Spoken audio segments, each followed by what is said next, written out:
Ատամների բուժումը կամ հեռացումը պետք է թողնել ծննդաբերությունից հետո։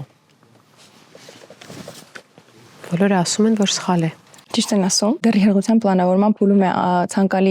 այցելել ստոմատոլոգի, ատամնաբուժի եւ հայտնաբերել եղած խնդիրները ու բուժել մինչեւ հղիությունը, սակայն եթե հղիության ընթացքում են առաջանում խնդիրներ, այս պարագայում եւս պետք է այցելել ստոմատոլոգի, ստանալ համապատասխան բուժումը,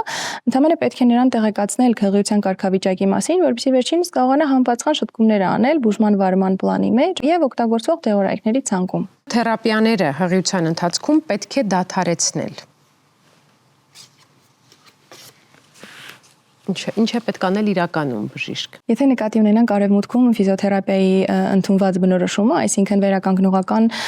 վարժանքները, ֆիզիկական ակտիվությունը, ապա միանշանակ ցուցված է հղիներին եւ կարելի է եւ օգտակար է, որ նրանք հաճախեն ֆիզիոթերապիաների, քանի որ վերջինը ամրացնում են մկանները, նպաստում են հոդերի, կապանների, ջլերի ճկունությանը։ Իսկ եթե մենք խոսում ենք այն ֆիզիոթերապիաների մասին, որոնց ժամանակ